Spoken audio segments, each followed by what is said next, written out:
प्रश्नावली 11.1 के question number 3 पर बात करते हैं और इस क्वेश्चन नंबर 3 में कह रहा है कि 5 सेंटीमीटर, 6 सेंटीमीटर और 7 सेंटीमीटर भुजाओं वाले एक त्रिभुज की रचना कीजिए और फिर एक अन्य त्रिभुज की रचना कीजिए जिसकी भुजाएं दिए गए त्रिभुज की संगत भुजाओं की 7/5 गुनी हो।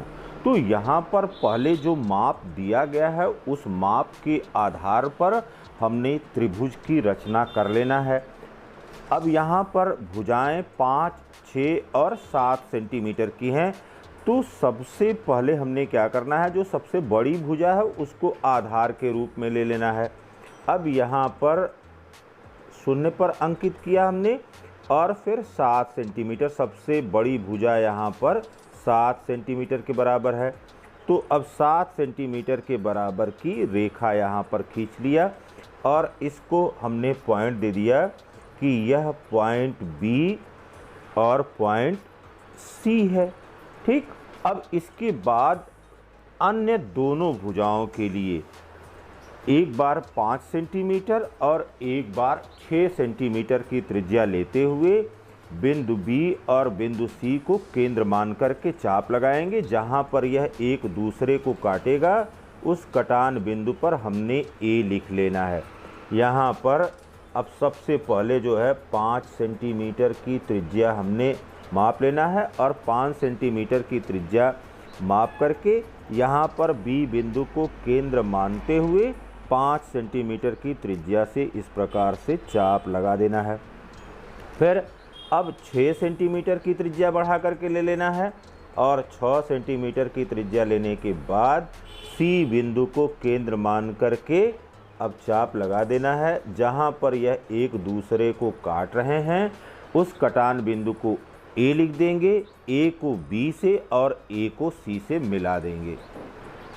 अब देखिए, इस प्रकार से त्रिभुज ए बी सी की रचना हमने कर लिया। जो दिया गया था कि 5 सेंटीमीटर, 6 सेंटीमीटर और 7 सेंटीमीटर के त्रिभुज की रचना करना है। अब यहाँ पर स्केल गुणांक यह 7/5 दिया गया है।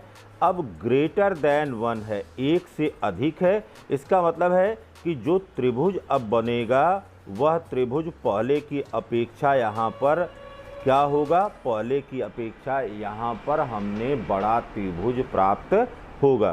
तो अब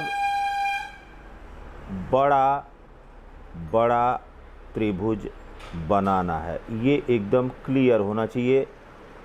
स्केल गुणांक से ये हमको पता चल जाता है कि हमको बड़ा त्रिभुज बनाना है।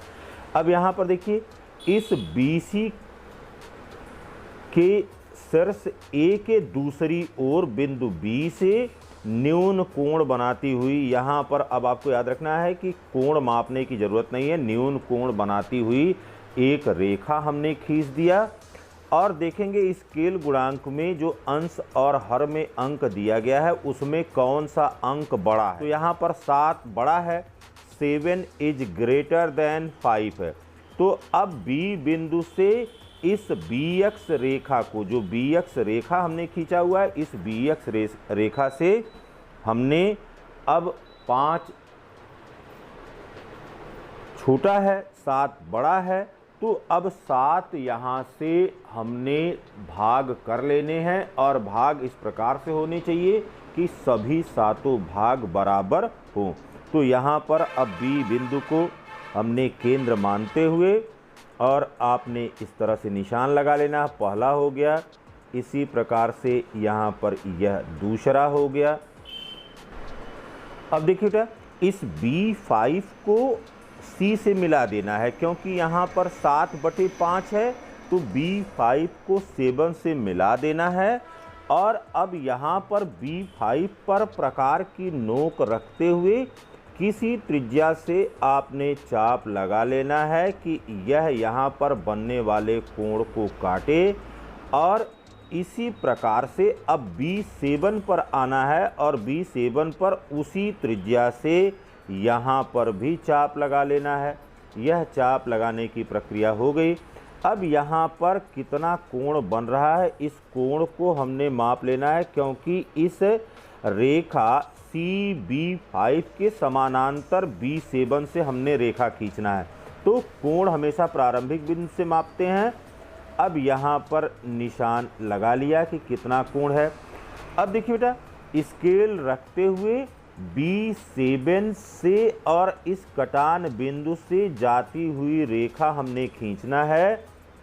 और यह रेखा जब खींच रहे हैं तो अब जो BC रेखा को आगे बढ़ा लिया है, इसको अब यह किसी बिंदु C' पर काट रही है। अब यहाँ इसको हमने C' लिख दिया कि यह C' पर काट रही है, क्योंकि त्रिभुज बड़ा बनेगा इसलिए इसकी जो भुजा BC थी उसको आगे बढ़ा लिया है।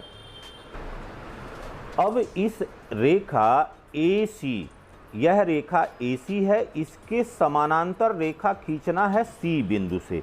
तो इसके लिए क्या करना है, हमने यहाँ पर C बिंदु पर प्रकार की नोक रखना है और किसी भी त्रिज्या से यहाँ पर चाप लेना है। उसी त्रिज्या से C' बिंदु पर भी चाप लेने की प्रक्रिया करना है। फिर इसके पश्चात कितना कोण यहाँ पर बन रहा है इसको हमने माप लेना है। यह माप लिया इस प्रकार से, और इस वाले हिस्से से भी उतना ही कोण हमने काट लिया। जब यहाँ से इस कोण को काट लिया तो अब क्या करेंगे, अब C' और उस कटान बिंदु से जाती हुई रेखा क्रमिक रूप से खींचेंगे और यह AB रेखा जो हमने आगे बढ़ाया हुआ है उसको कहीं पर यह काट देगा। देखिए यहाँ पर यह काट दिया। इस स्थान पर अब यह A' बिंदु हो गया। तो हमारा प्रारंभिक त्रिभुज क्या था, प्रारंभिक त्रिभुज हमारे पास त्रिभुज ABC था, और जो बाद में हमने त्रिभुज बनाया ये समरूप त्रिभुज, यह बना हमारा A' त्रिभुज A' B एंड C'। तो इस प्रकार से दिया गया त्रिभुज ABC था और हमने यहाँ पर A' B और C' इसके स्केल गुणांक 7/5 के अनुसार यहाँ पर दूसरा समरूप त्रिभुज बना दिया। रचना के संबंध में इसके पहले के प्रश्नों में चर्चा कर चुके हैं कि रचना किस प्रकार से लिखना है। जो प्रक्रिया यहाँ पर आप कर रहे हैं वही प्रक्रिया आपको यहाँ पर लिखना है। अब इसके रचना औचित्य के बारे में यहाँ पर देखिए, सबसे पहले यह जो BC' है यह कितने के बराबर है, BC'। यहाँ पर देखिए 7 भाग हमने लिया हुआ है और BC यहाँ पर कितना है, यह 5 भाग है, तो ये हो गया 7/5। दिस इम्प्लाइज दैट यहाँ पर अब A' B अब देखिए A' B यह भी उतना हो जाएगा AB बराबर BC' BC बराबर, अब यहाँ पर अगली भुजा क्या है, यहाँ पर है यह B या A'